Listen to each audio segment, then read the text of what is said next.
Hello and welcome to episode 271 of AvTalk. I am Ian Petchnick, here as always with Jason Rabinowitz. Hello, Ian. How are you? I'm well, Jason. How are you, sir? I am very, very tired. But the things we do for this podcast, we must push on, because if I don't record this right now, I will fall asleep until tomorrow. There's no guarantee that you don't fall asleep while That's we're true. If there's any dead air, you won't know it because we've edited it out. But for you, Ian, it's because I've probably fallen asleep.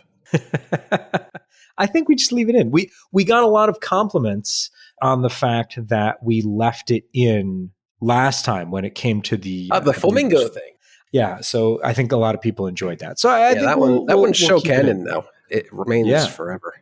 So you just landed from Germany. You were at AIX last week when we talked. Did anything else happen after we recorded last Wednesday at the show that we should catch up on before we move on with this week's news? If I'm being completely honest, I am not in a state of mind to remember last week right now. Fair enough. No, Thursday generally at the show, not all that much happens. It's kind of the wrap-up day, visit things you may not have visited. I did actually get to visit Boeing on the last day, which was nice. They extended, or someone at Boeing extended an invite to come visit the Boeing booth, which increased in size from literally nothing a few years ago when I first started coming to the show to now overtaking the entire floor of a wing of the conference hall. And it's this huge booth now, but unfortunately it lacks a lot of substance and they don't really have much to show. They're kind of, I think we'll touch on this a little later, but Boeing is quite rudderless, directionless. There's not much going on there. I think they were overcompensating with size and look at us, we've got big LED screens. And you ask them, what tangible things do you have to show? And it's like, oh, well, have you flown the 787 before? Yeah, dude, it's been flying for like 10 years. We all have. It's nice. It's fine. Why don't you look at our pretty lights? Okay, I'm just going to go now. But it was nice that they invited us, but man, is there a company in dire need of some sort of direction or motive to go do something to bring to the table. Airbus didn't have a ton this year, but at least it had something.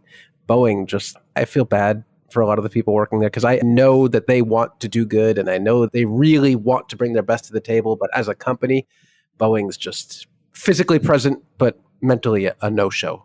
All right. Well, we'll talk more about that shortly. Anything of note? I know we both flew. We did. Transatlantically last week. How was your trip back? You got Great. To fly on another stripy plane, I believe. I did. I was on the blue stripy Condor A330-900neo on the way out, and the green stripy one, which there seemed to be quite a number of.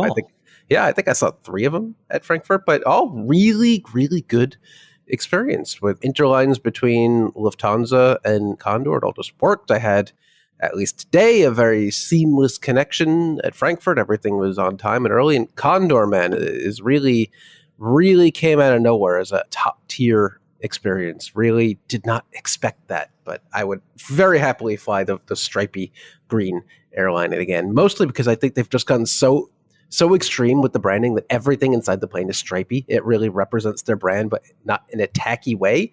It's a breath of fresh air from other airlines recently that have taken delivery of new planes that could be any airline. Looking at Swiss and its 787, like you slap a different livery on it or a different title and it could be any plane, but this plane was uniquely Condor, very stripy.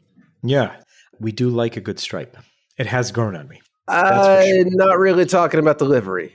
But no, they're all of their branding for me. But everything else, everything inside the cabin, I think all of it. I think all of it. It's all.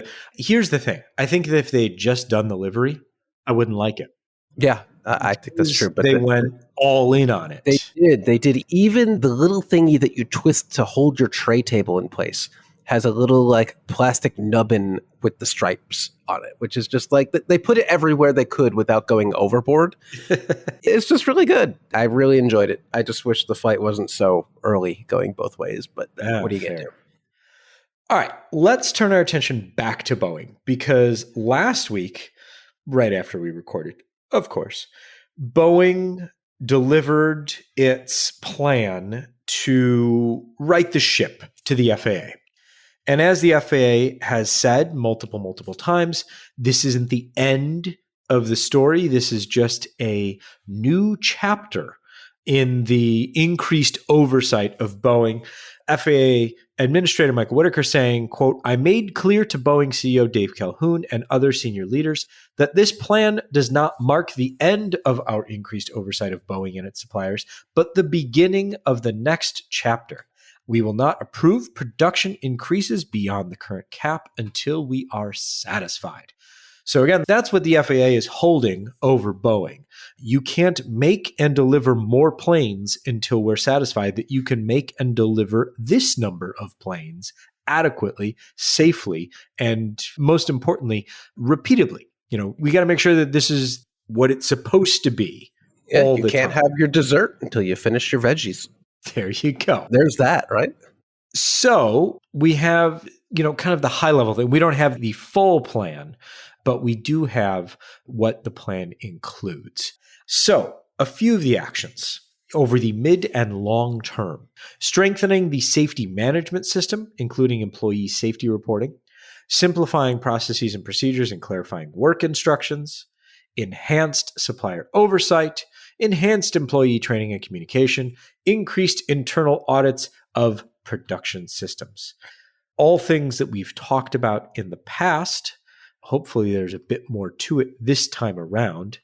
Also, and this is where I think it gets more interesting than what Boeing's plan is, the FAA will monitor Boeing's progress in a variety of ways, including a team of FAA subject matter experts will continually review Boeing's progress and effectiveness on the changes in addressing the audit findings and expert panel recommendations.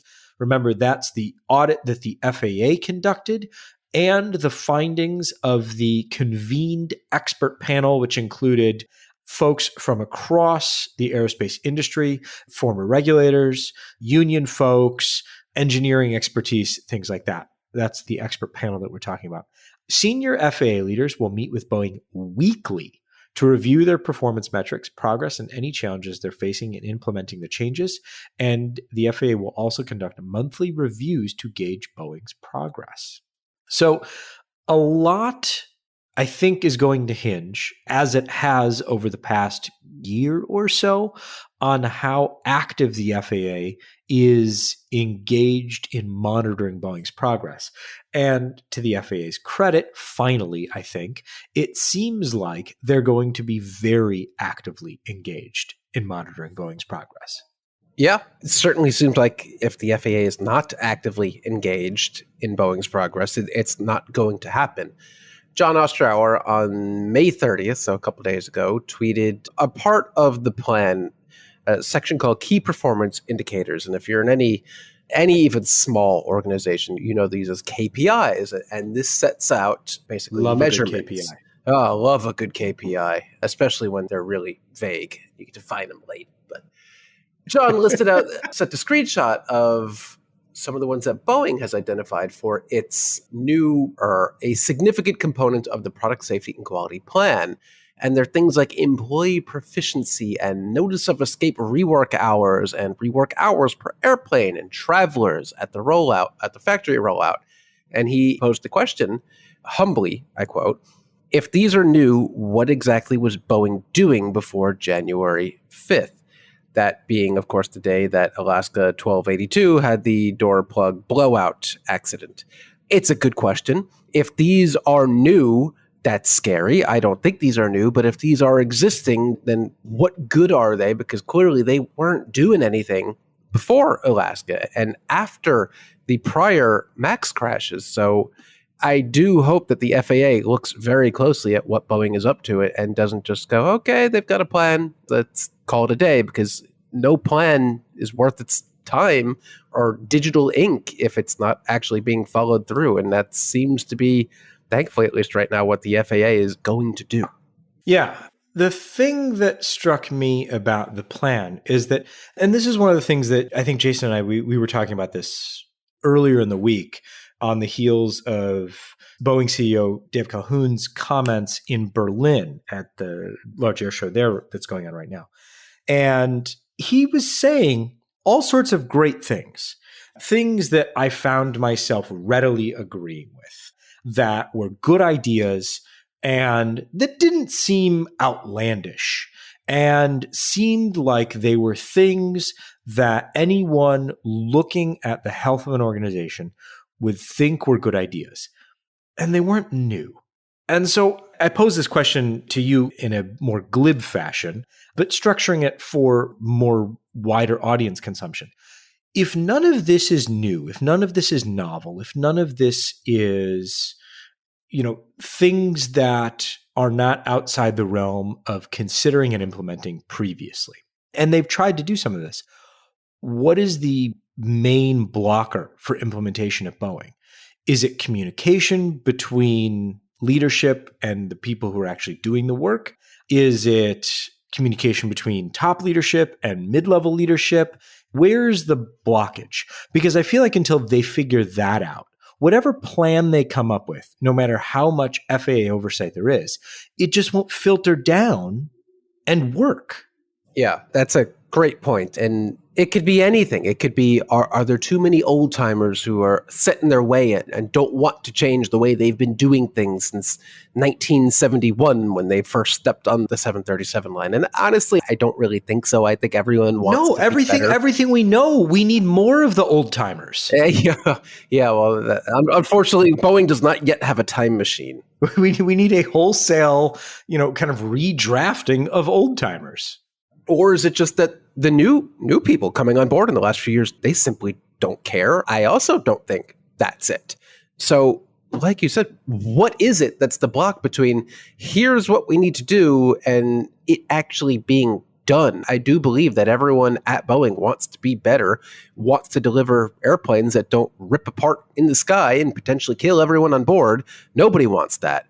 But what we're seeing here isn't something amazing, some new paradigm in production standards. It's just, we're going to build them better and we're going to do less work after we intended to. And everything's going to be great. Like, okay, but why wasn't this the case last year or the year before? Yeah. I don't think anyone knows.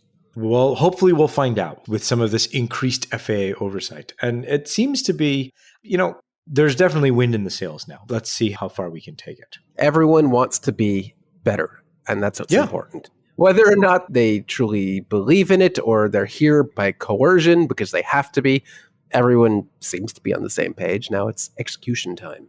And let's hope they do it well. We'll keep following the story, not nearly as closely as the FAA, because we won't have weekly check-ins with Boeing. However, we will check in on a regular basis. Jason, let's move on to some reports that have come out in the last week or so. Let's first turn our attention to China, where the report from TV 9883 was released, today. Actually came out before we're recording, so we'll take that. This was the Tibet Airlines A320, 319? 319, I think. There you go. That came off the runway and burst into flames on the takeoff roll. China Aviation Review has put some of the report into English. I haven't seen a fully translated copy yet. However, it sounds from the translation that we're working off of so far, and they've done an excellent job in the past, so I have no reason to doubt this one. The captain was, quote, distracted by a slipping object and unknowingly pressed the left rudder, causing an unintended left deviation. The plane veered off the runway at 127 knots. Ugh. So not great. Not great at all. I don't think we know what that object was or if it was anything, but that was an A319. You were right. This was May 12th, 2022, so just over 2 years ago now. That aircraft does. I don't believe we even have to look it up. That one's not coming back. I don't think it ever flew again. But why don't we continue along the path of incidents we promised to bring the final report on years ago, have forgotten about, and suddenly came back this week. And here we are. Yeah, so off to Georgetown. And the Fly Jamaica Boeing 757 that ran off the runway, this was, a very different 2018. Accident. Yeah. Wow. Yeah, if you don't quite recall, Fly Jamaica doesn't exist anymore because this was their only plane. They had one, and that was it. It's gone. Yeah, so the 757 suffered a runway overrun. It was flying from Georgetown to Toronto, returned back. There were 120 passengers and 8 crew on board. Thankfully, everyone survived the accident, but one of the elderly passengers on board passed away 5 days after the accident. The aircraft suffered a catastrophic hydraulic failure on its return to the airport and lost nearly all braking effectiveness and just could not stop on the runway. So the report says that the power transfer unit activated automatically to enable right-hand hydraulic system to pressurize the left, but it was not possible because of the significant amount of hydraulic fluid that the aircraft had lost. So it was just not possible for the aircraft to stop. Yeah, Flight Global has a good write-up of the report and what happened here. Again, we had forgotten about this one. This was so many years ago. But it was a really interesting one, and it wasn't just, this one thing happened. It was this sequence of events where there was a dual hydraulic failure, and there were, I'm quoting here, it's believed that the crew's mindset for maximum manual braking may have contributed to the loss of situational awareness after the aircraft touched down.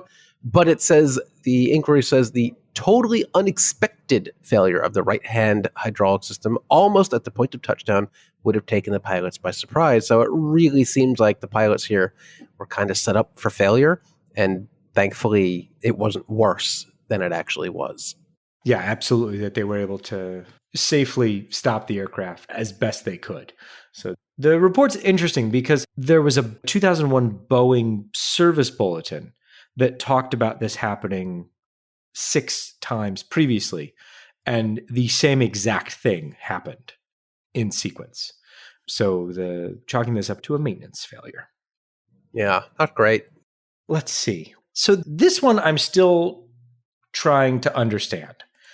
This one happened last week, but we were still trying to understand a bit more what was going on. And well, we failed at that because I still don't know what happened here. I still don't understand. So here's what happened, or kind of, sort of what happened. The Spirit Airlines flight had an issue departing Jamaica, and passengers were informed that they should put on their life vests and prepare for a potential water landing. Yikes. That is not something that happens often, really, ever. Not something that happens every day. This seems like a very, very, very large abundance of caution. Yeah, which you never want to poo-poo having too much caution, but I feel like this is more frightening to the passengers than anything, probably amping up the tension in the cabin. We don't know what the mechanical issue was with this aircraft. I kind of feel like anything short of like a dual engine flame out in this scenario would probably be overkill for donning the vests, but the crew did what they thought they had to do, and of course no one was injured, everything was fine, but that's just you don't hear about this happening really ever. No. So I'm not sure there's any official investigation because nothing actually happened. My only question is, how long does it take to repack all those vests? That's going to be a delayed flight by a little bit. And it was. So this was, let's see, they returned on the 26th, diverted back, and this aircraft flew again on the 27th, honestly. Oh, okay. But it did not fly as a passenger flight. It was ferried back to Fort Lauderdale and then spent 2 days on the ground in Fort Lauderdale before operating commercially again on the 29th. So the answer is a few days. All right, then. Good to know. There you go. And then finally, this happened almost as we were recording last week, and we didn't really have many details at the time, so we left it out of the show last week because we felt like we needed to collect some more information. And now we have some more information thanks to the military police investigators in Amsterdam. A man was fatally injured on the 29th in Amsterdam after being ingested into an Embraer E190's engine as the aircraft was preparing to taxi from Amsterdam for a flight to Billund in Denmark. Investigators have now determined that the man entered the aircraft deliberately. So this is a very sad sad That's case. wild. But KLM says it's supporting passengers and other crew members who witnessed the event as best they can. But we don't really have much beyond that. But did want to touch on that just to come back to it because we did want to bring it figure up out last week. But we don't need to discuss it. Let's go to the IATA AGM. So this is the opposite. Let's bring it up and discuss it. There you go. So this is the International Air Transport Association's annual general meeting. This is the airline trade body's big get together for the year where they say all of the things that they're proud of doing for the previous year and all of the wonderful things they're going to do for the year to come. But it's also a chance for airline CEOs to all be together in the same place and helpfully speak their mind in a more relaxed setting sometimes. Apparently they were very relaxed. They were very relaxed. And I don't think it hurts that Sir Tim Clark is nearing retirement and just kind of hanging out these days and spouting wisdom after, decades of being around the industry. And so I think it's always good to check in with what he has to say. And he had to say a lot. What did he say? One of the things that Sir Tim Clark is on about these days is the lack of investment in airports in Europe and North America, which I think is an interesting critique because he's talking about issues, specifically in London, in Amsterdam, where this seems to be a kind of a growing theme among airline CEOs and especially Willie Walsh, IATA's chief, where they're getting a little upset that sustainability conversations have turned to limiting the growth of air traffic as a method to increase sustainability of air traffic or air travel. And they're saying, well, why would we do that? Nobody else is doing that. That seems silly. Willie Walsh says this isn't a conversation that's happening outside of Europe, so it just doesn't make any sense. But on the North American side, I'm looking at a lot of airport investment going, but there's a lot of airport investment happening right now. A ton, at least here in the U.S. I guess I'm confused as to, Clark used Heathrow as an example, which I totally get. But then he says it goes beyond Heathrow. And my question is, how far beyond Heathrow? What are we talking about here? I mean, there's no place outside of the Middle East, I don't think, and Jason, correct me if I'm wrong, where you can just build a brand new airport and say, oh, in 10 years, this will house, 300 million passengers. Yeah, I was thinking the same exact thing. It's not like New York, LA, Chicago, Toronto have some greenfield space where they could just prop up a brand new mega airport hub like they are quite literally doing out of desert in Dubai. It does not work that way here. We don't have that space. At least here in New York, there is a concerted effort spending many, many, many billions of dollars to make our airports less terrible. I think what's actually some pretty positive results so far. But overall, yeah, our airports do kind of suck compared to the rest of the world, but we're working on it.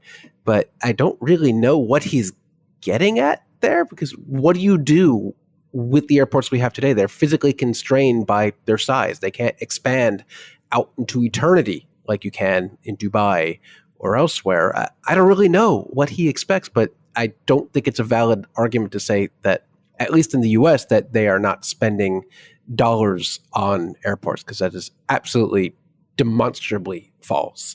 Europe, on the other hand, well, having just gone through Frankfurt today, is a bit of a problem. Yeah. He also, Clark being, also talked about the 777X. The Boeing's chief financial officer, Brian West, earlier said that Boeing still expects the 777-9 to enter service in 2025. Speaking at the IATA AGM, Clark said, not going to happen. He said it could be the back end of next year, but more likely early 2026. And Carsten Spohr, who is the chief of Lufthansa Group, said much the same.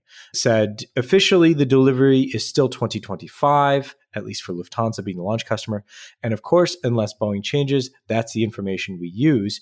But I share Tim's worry that there could be additional delays, which would, of course, create issues for us because these airplanes are not needed for growth, but to replace older airplanes, which we will fly longer. They don't seem optimistic. No. This kind of feels like that situation where you're waiting for that package from FedEx. Not to pick on FedEx. Sorry, Eric, if you're listening. But any delivery company, primarily FedEx Ground, in my experience these days, I'm pretty sure everyone would agree with that. But it's a scenario where it says delivery expected today, and the last ping on the tracking is somewhere nowhere near you. You're in New York, and the last time it pinged was out in a distribution facility in California. And there's no way they're making that delivery today, and they're not going to update it until tomorrow and say, oh, it's going to be delivered tomorrow. That really feels like the 777X, where everybody knows it's not going to happen this year, but they won't officially tell you until this year becomes, or 2025 becomes so unrealistically impossible that they kind of have to admit, oh yeah, it's going to be delivered in 2026.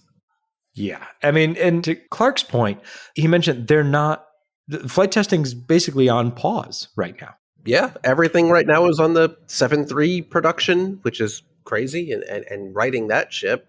That I think he said that they don't want to make it feel like the 777X is on the back burner, but it kind of is, isn't it? Not by choice, but somewhat by necessity. Yes, entirely by necessity. I don't think Boeing has the resources to do both right now. Let's go to Mexico, Jason. Oh, what do you think? Okay. That sounds Mexicana, nice. The new state-run carrier, has placed an order for 20 Embraer E2 aircraft, making it legitimate. New. Fair.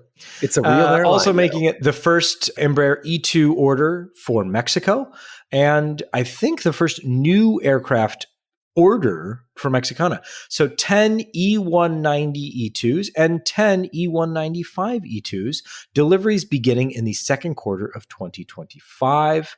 They're going to take the aircraft both in single class configurations. And I think the renderings that we've seen from Embraer are the first time that we're seeing Mexicana's new livery. Yeah, and it's nice. I guess a nice blend of old and new, which is good. It is interesting also that they gave us a bit of passenger statistics as well, because I don't think we've seen that before. And from the start of the airline, just back in December of last year, they have transported 115,000 passengers, which I don't think is great, given the aircraft they're flying divided by the number of flights. It's a pretty not great load factor. There it is. Brain's not working so great right now. It's okay. You've been awake for many, many hours. Yes, but for an airline that did not exist, well, in this incarnation too long ago, and is kind of run by the military and doesn't really need to exist, it just kind of does. I guess it could be worse. It could be worse. On the good news front, Archer has received Part 135 certification from the FAA. Archer being the eVTOL developer and United Airlines strategic partner. Part 135 certification, quote, allows Archer to begin operating aircraft commercially to refine its systems and procedures in advance of launching Midnight into service for airlines like United Airlines when it receives Midnight's type certification. Do you have to say it that way every time? You have to. It's in like a little bracketed thing. So Joby, also headquartered in California, is the only other company to have 135 certifications so far. So we've got two so far. Other companies are in progress, but it seems Archer and Joby are going, they've gotten there first, and it seems they're operating from a position of strength. So as much as Jason and I have resisted kind of jumping into this, now with a pair of certified eVTOLs, it seems like we're going to have to start covering this a little bit more closely. It seems a little more real now, doesn't it? It does seem a little more real. I'm still terrified by these multi-prop flying, buzzing machines, but I'm going to get over that, and we're going to learn more about these together with our audience. These are important steps, getting certification of at least these two. And I think what helps it become more real is that the ones that are not real, the ones that were hypothetical or are seemingly just venture capital black holes, will fall to the wayside, and we won't have to pay attention to them anymore. And then the real ones, I guess, Archer, Midnight, as you said, see, exactly, will become a real thing, and we will have to pay attention to it, whether we want to or not. We want to or not. And I think we will want to pay attention to it. Yeah. It seems inevitable at this point. Yeah. In other certification news, and to close the show because I want to let Jason get a nap in, or at least go to bed entirely. That's nice. Thank you. Qantas confirms that the third center fuel tank for the A350-1000s that will operate the Project Sunrise flights have been certified. That was one of the delays that Airbus announced as part of a 6-month delay in the delivery of the aircraft. This certification puts them on track for deliveries in the second half of 2026. That'll be coming soon-ish. I mean, looking at the calendar, I'm like, oh, it's already the middle of 2024. It doesn't feel like the middle of 2024, and yet here we are. Yeah, kind of forgot about Project Sunrise. Feel like there's a lot more other interesting things going on, and this flight's not all that much longer than some of the longest flights in the world today, but good to hear some sort of progress update about it. Yeah, so that's all good news. Yeah. And we'll take it. One last piece of good news. I feel like we'd be remiss for not mentioning it. Boeing's little space capsule made it into space. Yes. Finally. Congratulations, Starliner. Yeah. It finally did it. It's not, at least at the time of recording, it's not to the International Space Station yet, but the rocket went up and took Starliner into space with it. Starliner's in orbit. With 2 people inside it. Man, they I don't know, man. I good for them. That's a nerve-wracking ride, but all seems to be good as of right now. Yes. So they should make it to the space station before this podcast comes out, but hopefully all goes well with the docking and everything like that. I just think it's somewhat hilarious to me, and I think we touched on this last week or 2 weeks ago, that they have had to move, the International Space Station is so busy right now, they've had to move ships around so that Starliner can come up and dock. They're going to have to start double parking soon. Where did I leave my keys? Yeah, just circling around the space station until you find a parking spot. We've all been there. Yes, we have. This has been episode 271 of AvTalk. I want to commend Jason on doing the show at all. Wrap it up. Come on. I got to go to bed. And mostly, no, I'm going to keep talking forever. Mostly coherently. But Jason, thanks. Welcome back to the U.S. We'll be back next week with a fully rested Jason Rabinowitz. I am Ian Petchnick. Thank you so very much for listening. Bye-bye.